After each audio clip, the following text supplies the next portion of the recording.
बहुत समय पहले की बात है। कासगंज नामक एक सुंदर सा गांव हुआ करता था। उस गांव में एक लकड़हारा रहता था जिसका नाम रामू था। रामू बहुत ही ईमानदार और मेहनती था। वह हमेशा अपने काम से खुश रहता था। उसके पास ज्यादा पैसे नहीं थे, लेकिन वह अपनी जिंदगी से संतुष्ट था। रामू के परिवार में उसकी पत्नी और उसके 2 बच्चे थे। रामू सेठ लालचंद के यहाँ लकड़ी काटने का काम करता था।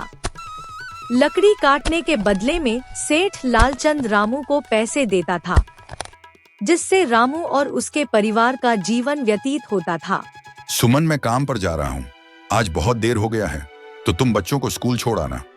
जी, स्कूल तो मैं छोड़ आऊंगी। उनके स्कूल की टीचर स्कूल की फीस मंगा रही है। हाँ, तो जाकर दे आओ ना, स्कूल की फीस। जी, कहाँ से दूं? आप जो पगार लाते हैं उसमें मुश्किल से तो घर चल पाता है। अब उतनी सी तनख्वाह में मैं बच्चों की फीस का इंतजाम कैसे करूं? अजी, मैं एक बात आपको साफ साफ कह देती हूं। आप सेठ लालचंद जी से पगार बढ़ाने की बात कहिए। दिन पर दिन खर्च बढ़ता जा रहा है।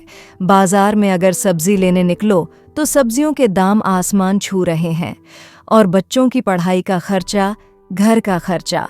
अब इतनी कम तनख्वाह में कैसे गुजारा होगा? ठीक है, मैं आज ही सेठ जी से थोड़ा पगार बढ़ाने की बात करता हूँ। अरे भाई, आज तो पगार का दिन है। देखो, अब यह सेठ लालचंद कोई ना कोई लोचा जरूर करेगा। हमेशा कोई ना कोई बहाना बनाकर पगार कम कर देता है, और अगली बार तो मेरी आधी पगार काट ली थी।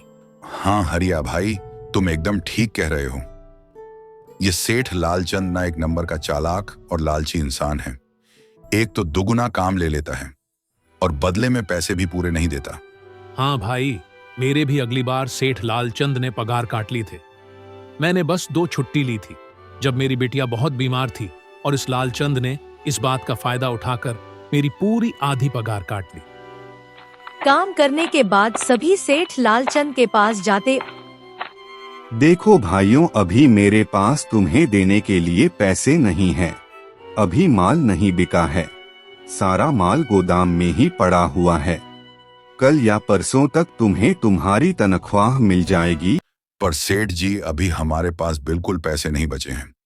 अरे मैंने कहा तो सही, 1-2 दिन और रुक जाओ, कल या परसों तक पैसे मिल जाएंगे। अभी मेरे पास पैसे नहीं हैं।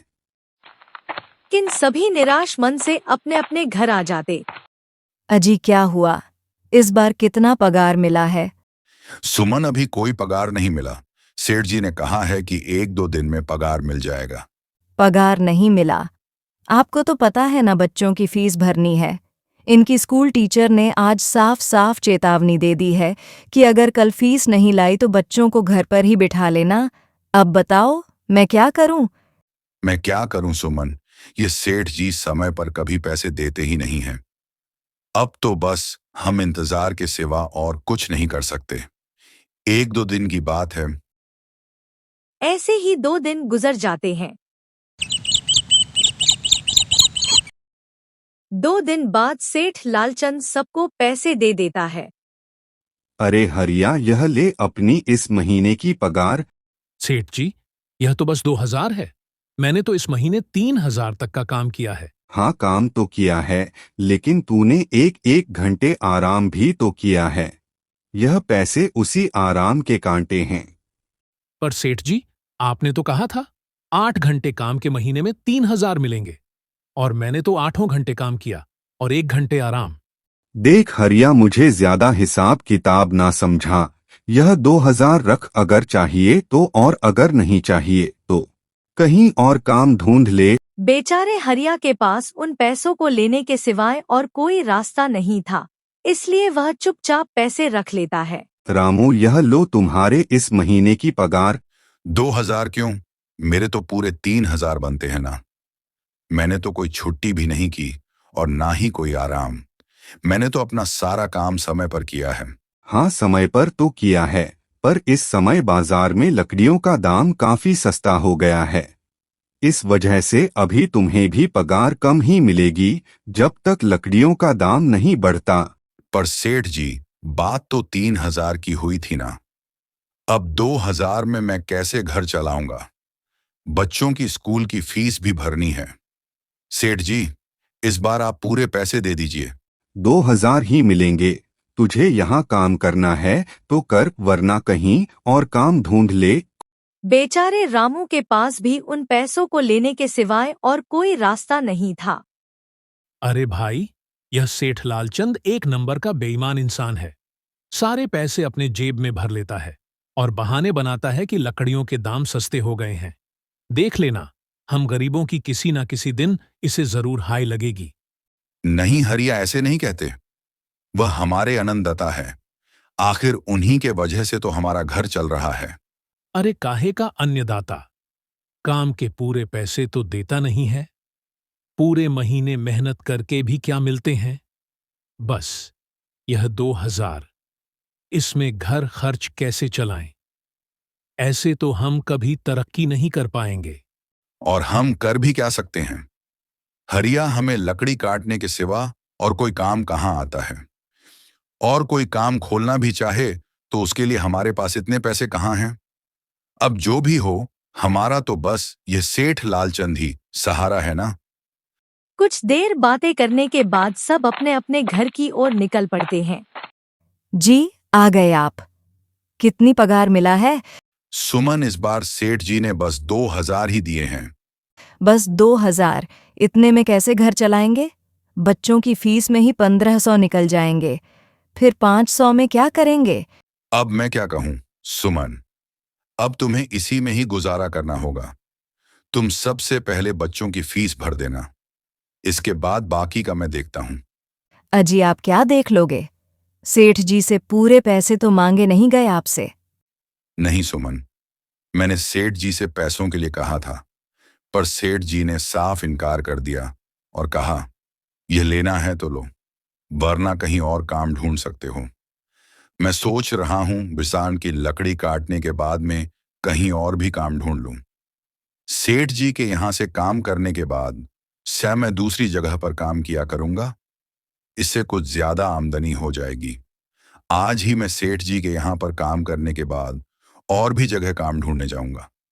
इतना कहकर रामू काम पर निकल जाता है और जैसा कि रामू ने कहा था, वह लालचंद के यहाँ काम करने के बाद फिर से काम की तलाश में निकल पड़ता है। रामू पूरे गांव में काम ढूंढता है। दुकानों दुकानों पर जाकर लोगों से काम मांगता है, मगर हर जगह रामू को केवल निराशा ही हाथ लगती है। अंत में थक-हार कर रामू वापस जाने लगता है।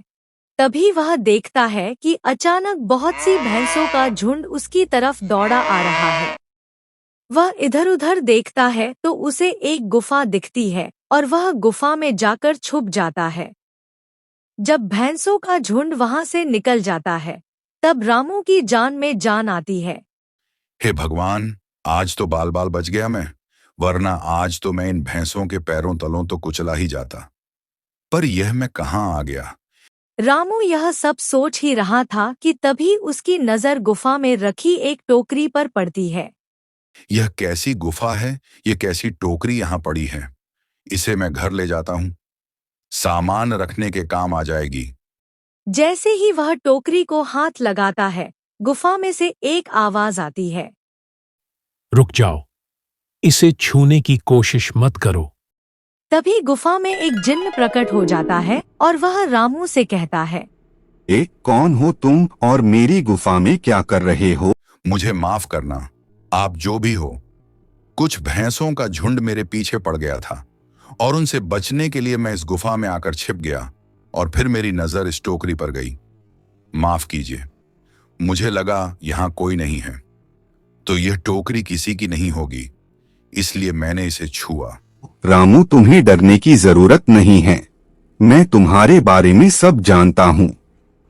मेरी नजर एक बार भी जिस पर पड़ जाती है, मैं उसका इतिहास अपनी खुली आंखों से देख सकता। पर आप हैं कौन और आप इतने विचित्र क्यों दिखाई पड़ रहे हैं? आप अपना परिचय दीजिए। कौन है आप? मैं एक जिन हूँ और मैं कई सालों से इस गुफा की रक्षा कर रहा हूँ। यह गुफा मेरे पूर्वजों की है। इस गुफा में केवल वही इंसान घुस सकता है जिसका मन बिल्कुल पवित्र हो। अगर तुम अपवित्र होते तो तुम इस गुफा में कभी नहीं घुस पाते। तुम एक सच्चे इंसान हो, इसलिए तुम इस गुफा में घुस पाए और इस टोकरी को छू पाए। अब तुमने इस टोकरी को छुआ है तो यह टोकरी तुम्हारी हुई।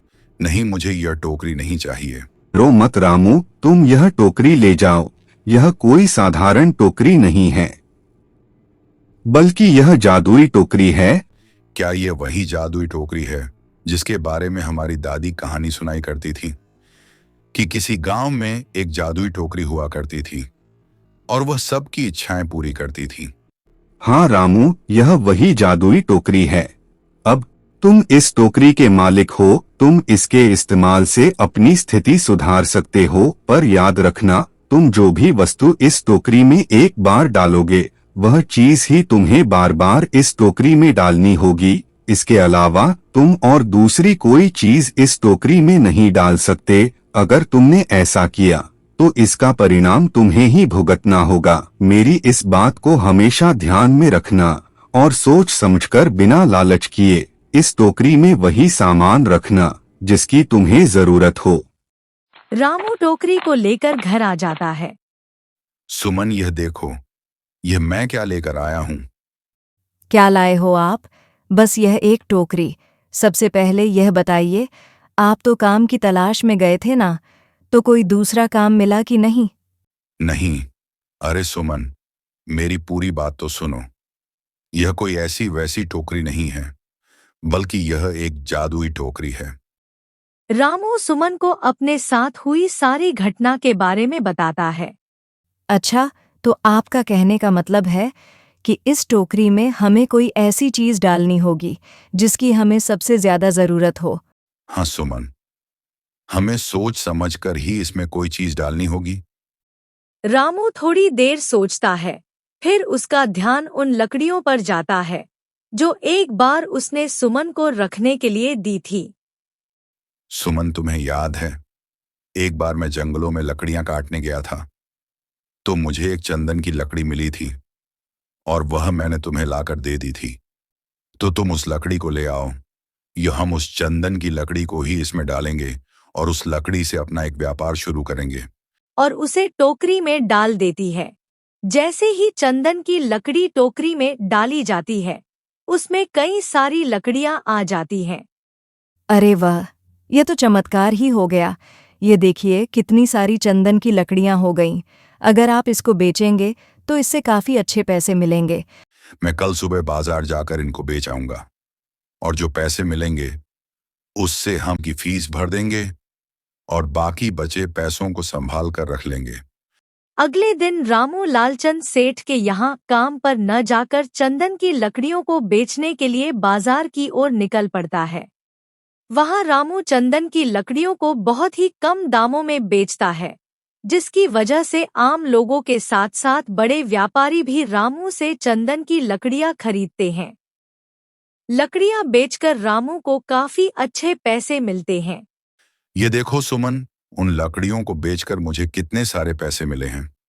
ये लो कुछ पैसे, इससे तुम कल मोनू और के स्कूल के फीस भर देना। अच्छा, तो मैं काम पर जाता हूँ। अजी, आपके पास तो अब यह जादुई टोकरी है, तो अब आपको उस सेठ लालचंद के यहाँ काम करने की क्या जरूरत है? हाँ सुमन, मैं सेठ लालचंद जी के यहाँ काम पर नहीं जा रहा, बल्कि मैं तो वहां पर जो काम कर रहे बाकी के लकड़हारे हैं उन्हें यह खुशी की खबर देने जा रहा हूं, क्योंकि सेठ लालचंद जी से मेरे साथ साथ वह लकड़हारे भी बहुत परेशान थे। इसलिए अगर मेरा भला हो रहा है तो क्यों ना मैं उन सब का भला करूं। वह सभी बहुत ईमानदार लकड़हारे हैं, वह सभी बहुत मेहनत से काम करते हैं, मगर लालचंद ने कभी भी उनको उनकी मेहनत के सही पैसे नहीं दिए।